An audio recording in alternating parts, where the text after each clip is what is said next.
Hi అందరికీ నమస్కారం అండి. నేను మీ ప్రసన్న కుమార్ రెడ్డి. మనందరికీ తెలిసిందే, నిన్న RICEE NCERT CEE exam result అనేది అనౌన్స్ చేయడం జరిగింది. లెవెల్ 1, లెవెల్ 2, లెవెల్ 3 అందరికి కూడా రిజల్ట్స్ ఇవ్వడం అనేది జరిగింది. ఈరోజు మన వీడియోలో level 1 integrated MSc 6 years course RI మైసూర్లో జాయిన్ అవ్వడానికి ఎక్స్పెక్టెడ్ కట్ ఆఫ్ ఎంత ఉండొచ్చు, కౌన్సిలింగ్ ప్రాసెస్ ఏంటి, ఎలాంటి డాక్యుమెంట్స్ కావాలి అనే దాని మీద ఈ వీడియోలో క్లియర్గా డిస్కస్ చేయడం జరుగుతుందండి. లాస్ట్ 5 days నుంచి అంటే 31st జూలై నుంచి 31st లాస్ట్ మంత్ నుంచి ఈరోజు వరకు కూడా చాలామంది ఎంతోమంది పేరెంట్స్ మనకి కాల్ చేసి వాళ్ళు చాలా హ్యాపీగా ఫీల్ అయ్యారండి. మనం చేసిన వీడియోస్ వల్ల చాలామందికి అవేర్నెస్ కలిగింది. ఆ అవేర్నెస్ వల్ల వాళ్ళు త్రూ CUET NCET ఎగ్జామ్స్ ద్వారా మంచి సెంట్రల్ యూనివర్సిటీస్ మరియు RIs లాంటి కాలేజెస్లో అప్లై చేసుకొని వాళ్ళు సెలెక్ట్ అవ్వడం కూడా జరిగిందండి. మన కోచింగ్ సెంటర్లో ఉన్న పిల్లలే కాకుండా వాళ్ళతో పాటు ఎంతోమంది ఈ ఎగ్జామ్లో పార్టిసిపేట్ చేసిన వాళ్ళు ఈ సంవత్సరం అడ్మిషన్స్లో పార్టిసిపేట్ చేసి వాళ్ళు సెలెక్ట్ అవ్వడం జరిగింది. వాళ్ళ పేరెంట్స్ కాల్ చేసినప్పుడు రియల్గా అది చాలా మాకు ఎంకరేజింగ్గా ఉంటుందండి.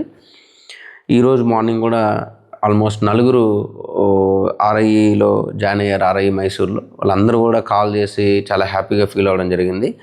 సో మీరు ఇలానే నెక్స్ట్ ఇయర్ కూడా మీకు తెలిసిన ఇన్ఫర్మేషన్ ఇంకొక 10 మందికి చెప్పి అవేర్నెస్ క్రియేట్ చేయడంలో హెల్ప్ చేస్తారని భావిస్తూ మనం ఈరోజు చేసే వీడియోలో MSc కోర్సుకి ఎంత కట్ ఆఫ్ ఉండొచ్చు, అసలు టోటల్గా అసలు ఈ MSc గురించి మనం అందరం తెలుసుకోవాల్సిన విషయం ఏంటంటే అండి, ఎంటైర్ భారతదేశంలోనే ఈ కోర్స్ అనేది ఒక్క RI మైసూర్లో మాత్రమే ఉంది.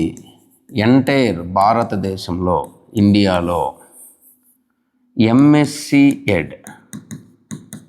ఒక 6 years ఇంటిగ్రేటెడ్ కోర్స్ అనేది మరి ఏ కాలేజీలో కూడా లేదండి. ఒక్క RI మైసూర్లో మాత్రమే ఉంది. అది మనం తెలుసుకోవాల్సిన విషయం. ఏ కాలేజీలో కూడా లేదు, ఇది ఒక్క కాలేజీలోనే ఉంది.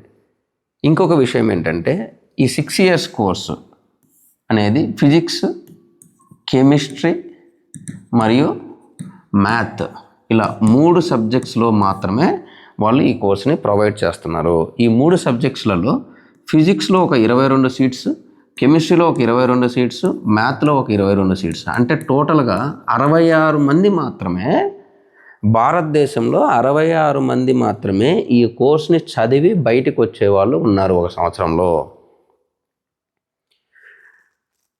సార్, ఈ కోర్సులో 66 మందే ఉన్నారు కదా, అసలు ఏంటి వీళ్ళ అడ్వాంటేజ్ ఏంటంటే, వీళ్ళు ఎక్కడైతే జనరల్గా స్కూల్స్, నవోదయ స్కూల్స్ కానీ, కేంద్రీయ విద్యాలయ స్కూల్స్ కానీ, లేదా స్టేట్ స్కూల్స్ కానీ జాయిన్ అవుతారో, జాబ్ వచ్చి జాయిన్ అవుతారో, ఈ క్వాలిఫికేషన్ ఉన్నవాళ్ళు, అది కూడా RI నుంచి ఉన్నవాళ్ళు దేశం మొత్తం మీద ఒక బ్యాచ్లో 66 మంది మాత్రమే, అది కూడా ఒక సబ్జెక్ట్లో 22 మాత్రమే ఉంటారు. సో వారు ఎప్పుడైనా కూడా వాళ్ళ తోటి కొలీగ్స్తో కంపీట్ అయినప్పుడు ఆ క్వాలిఫికేషన్ వల్ల, RI వల్ల వాళ్ళకి ఎప్పటికీ అది అడ్వాంటేజ్ ఉంటుందండి. ప్రమోషన్స్ విషయంలో కానీ, నెక్స్ట్ అప్గ్రేడేషన్ విషయంలో వాళ్ళకి అడ్వాంటేజ్ ఉంటుంది. ఇది మనం ఫస్ట్ గమనించాల్సిన విషయం. రెండోది ఏంటంటే, ఇప్పుడు ఫిజిక్స్లో రిజల్ట్స్ ఇచ్చారు. ఈ రిజల్ట్స్లో మనకి ఎంత ర్యాంక్ వస్తే, ఆల్ ఇండియా వైడ్ ఎంత ర్యాంక్ వస్తే సెలెక్ట్ అయ్యే పాసిబిలిటీ ఉంటుంది అనేది మనం చూద్దాం. ఈ కోర్స్ అనేది ఆల్ ఇండియా మొత్తానికి కాబట్టి ఇక్కడ వాళ్ళు స్టేట్ యొక్క డొమసైల్ని చూడరండి. ఆల్ ఇండియా వైడ్ కౌన్సిలింగ్ జరుగుతుంది. దీనికి దాదాపుగా ఈ సంవత్సరం 20,000 మందికి పైగా ఈ ఎగ్జామ్ని రాయడం జరిగింది. 20,000 మందికి పైగా ఈ ఎగ్జామ్ని రాయడం జరిగింది. 20,000 మంది ఎన్ని సీట్లు ఉన్నాయి? 66 సీట్లు మాత్రమే ఉన్నాయి. సో అంటే ఈ ఎగ్జామ్లో ఎవరైతే లెవెల్ 1 ఎగ్జామ్ రాశారో MSc ఎగ్జామ్కి, వాళ్ళందరూ కూడా ఎవరికైతే 500 కన్నా తక్కువ ర్యాంక్ వచ్చి ఉంటుందో, ఆల్ ఇండియా ర్యాంక్ 500 కన్నా తక్కువ వచ్చి ఉంటుందో, మీరందరూ చాలా చాలా చాలా బాగా పర్ఫామ్ చేసినట్టు. మీరందరూ కూడా JEE అడ్వాన్స్లో ర్యాంక్ వచ్చిన పిల్లోడికి ఎంత వెయిటేజ్ ఉంటుందో, ఎంత కెపాసిటీ ఉంటుందో మీకు కూడా అదే విధంగా ఉన్నట్లు. ఎందుకంటే మీ కాంపిటీషన్ కూడా అలానే ఉంది. ఉన్న సీట్స్కి మీకుండే కాంపిటీషన్ కూడా అలానే ఉందండి. సో మీకు ఇందులో సీట్ వస్తుందా రాదని పక్కన పెడితే ఒక 500 నుంచి 1000 లోపు ర్యాంక్ వచ్చిన వాళ్ళందరూ కూడా మీరు నిజంగా క్యాపబుల్. మీరు ఏ ఎగ్జామ్ రాసినా కూడా అదే లెవెల్లో సీరియస్గా ప్రిపేర్ అయ్యి రాస్తే ఖచ్చితంగా స్కోర్ చేయగలరు. అది ఒకటి గమనించాలి. రెండోది, ఈ జనరల్ మెరిట్, ఫర్ ఎగ్జాంపుల్ ఈ 66 సీట్లలో అసలు జనరల్ మెరిట్లో ఎన్ని సీట్స్ ఉన్నాయి? ఫిజిక్స్లో 9 సీట్లు ఉన్నాయండి, అలానే కెమిస్ట్రీలో 9 ఉంటాయి, అందులో మ్యాథ్లో కూడా 9 ఉంటాయి. సో 9 సీట్లు ఒక సబ్జెక్ట్లో, టోటల్ 3 సబ్జెక్ట్స్. సో 27 సీట్లు అనేవి జనరల్ మెరిట్ కింద సెలెక్ట్ చేయడం అనేది జరుగుతుంది. సో 27 సీట్లు మాత్రమే ఉన్నప్పుడు ఎంత ఏఆర్ వరకు, ఎంత ఆల్ ఇండియా ర్యాంక్ వరకు ఇది రావచ్చు అంటే అప్రాక్సిమేట్లీ దీనికి ఒక 5 టైమ్స్ తీసుకుందాం.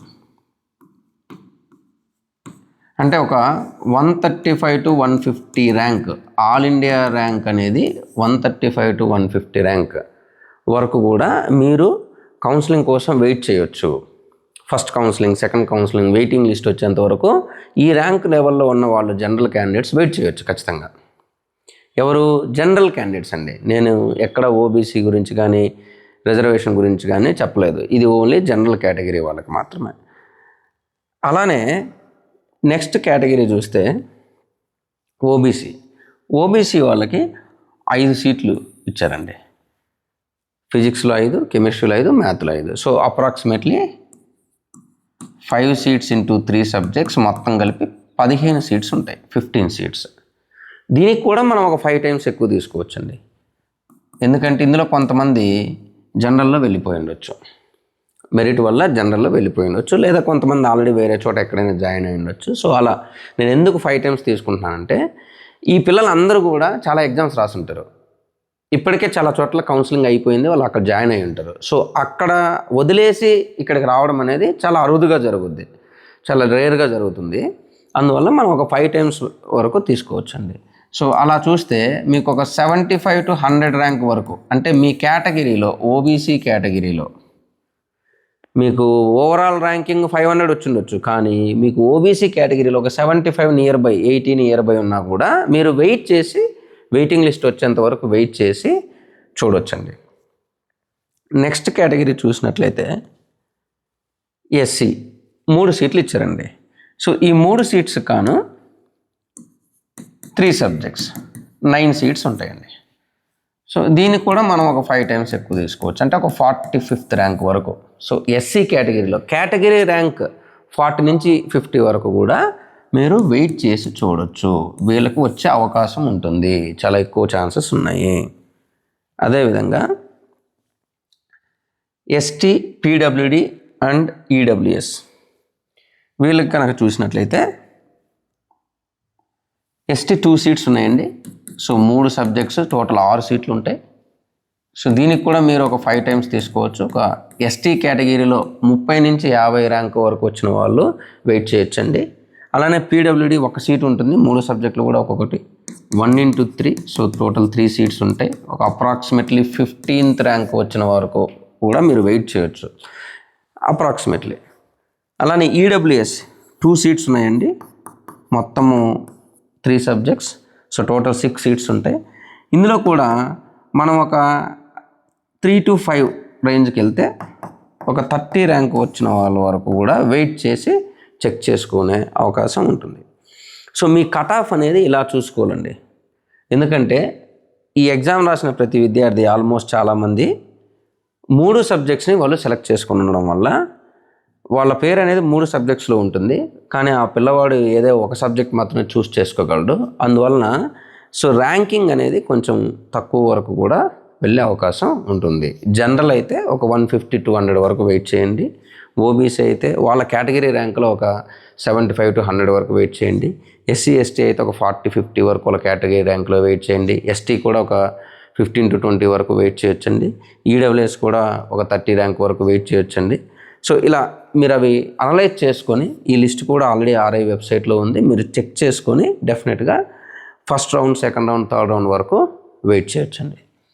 నెక్స్ట్ మనము ఈ కౌన్సిలింగ్లో పార్టిసిపేట్ చేయాలంటే ఎటువంటి డాక్యుమెంట్స్ కావాలి? డాక్యుమెంట్స్ కోసం last year almost same documents అవసరం ఉంటుందండి. ప్రింట్అవుట్ ఆఫ్ అప్లికేషన్ మన అప్లికేషన్ ఏదైతే సిడబ్ల్యూ అప్లికేషన్ ఉందో అది ఒక printout and result card printout తీసుకోవాలి.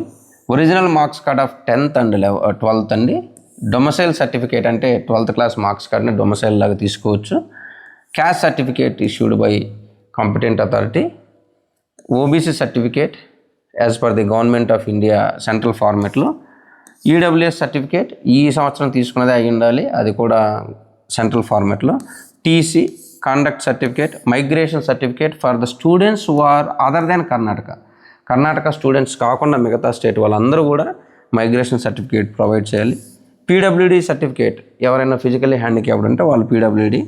పేరెంటల్ ఇన్కమ్ సర్టిఫికేట్, మీరు ఏదన్నా బిలో పవర్టీ లైన్ అలా క్లెయిమ్ చేయాలంటే పేరెంటల్ ఇన్కమ్ సర్టిఫికేట్ కావాలండి. పాస్పోర్ట్ సైజ్ ఫోటో 6 కావాలండి. సో ఇలా ఇది లాస్ట్ ఇయర్ ఇచ్చిన నోటిఫికేషన్ ప్రకారం ఉన్న డాక్యుమెంట్స్ అండి. ఈ ఇయర్ కూడా ఆల్మోస్ట్ సేమ్ ఉంటే ఇంకేదైనా 1 or 2 యాడ్ చేస్తే డెఫినెట్లీ గైడ్ లైన్స్ వచ్చిన తర్వాత అది మనం ఇన్ఫార్మ్ చేయడం జరుగుతుంది.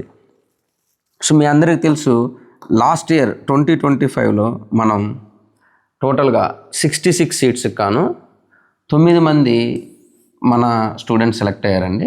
ఎంఎస్సీడ్ మాత్రమే. ఓవరాల్గా ఆర్ఐలో మన స్టూడెంట్స్ ఒక 30 మంది లాస్ట్ ఇయర్ సెలెక్ట్ అయ్యారు నియర్లీ. ఈ ఇయర్ అంతకన్నా ఎక్కువ మంది సెలెక్ట్ అవ్వబోతున్నారు. ఎంఎస్సీడ్లో ఈసారి ఆల్మోస్ట్ నియర్లీ 50% మనమే ఆక్యుపై చేయబోతున్నాం. మీ చుట్టుపక్కల ఇంకెవరైనా ఈ ఆర్ఐ సిడబ్ల్యూ కానీ లేదా ఎన్సిటి ఎగ్జామ్ కానీ సియూఈటీ ఎగ్జామ్ కానీ ఇంట్రెస్ట్ ఉంది, వాళ్ళు జాయిన్ అవ్వాలనుకుంటున్నారంటే మన ఆన్లైన్ క్లాసెస్ ఆల్రెడీ స్టార్ట్ అయ్యాయండి.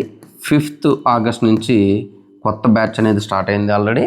సో ఎవరైనా జాయిన్ అవ్వాలంటే ఈ నెంబర్కి కాల్ చేసి ఫర్దర్ ఇన్ఫర్మేషన్ తెలుసుకొని జాయిన్ అవ్వచ్చండి. 9071455466 కాల్ చేస్తే మీకు ఇన్ఫర్మేషన్ దొరుకుతుంది. సో దాని ప్రకారం మీరు ఆన్లైన్ బ్యాచ్లో జాయిన్ చేయొచ్చు. చాలామంది పిల్లలు ఆల్మోస్ట్ అన్ని చోట్ల అప్లై చేసి ఉంటారు. చాలా ఎక్కడ కూడా సెలక్షన్ అయ్యిండే పాజిబిలిటీ ఉండదు. తక్కువ స్కోర్ వచ్చి ఉండడం వల్ల సెలక్షన్ అవ్వలేకపోయి ఉండొచ్చు. అలాంటి వారు ఎవరైనా లాంగ్ టర్మ్ తీసుకోవాలి, ఒక 1 year బ్రేక్ తీసి నేను ఖచ్చితంగా నెక్స్ట్ ఇయర్ ఏదో ఒక మంచి యూనివర్సిటీలకు వెళ్ళాలి అనే డిటర్మినేషన్తో ఉన్నవాళ్ళు డెఫినెట్గా మనల్ని అప్రోచ్ అవ్వచ్చు. మన long term batch already start అయిందండి. ఈ లాంగ్ టర్మ్ బ్యాచ్ అనేది కంప్లీట్గా సియూఈటీ, ఎన్సిఈటీ 2 ఎగ్జామ్స్ మీద ఫోకస్ చేసి ఉంటుంది. సో మన దగ్గరికి లాంగ్ టర్మ్ వచ్చిన ప్రతి పిల్లోడికి కూడా 100% సెలక్షన్ గ్యారంటీ మనం ఇస్తున్నాం. ఇంతవరకు మన దగ్గరకు వచ్చిన పిల్లోడు ఎవడు కూడా సెలెక్ట్ అవ్వకుండా వెనక్కి వెళ్ళలేదు. అలానే ఇప్పుడు వచ్చే వాళ్ళు కూడా ఖచ్చితంగా సెలెక్ట్ అయ్యే వెళ్తారు. Thank you. All the best.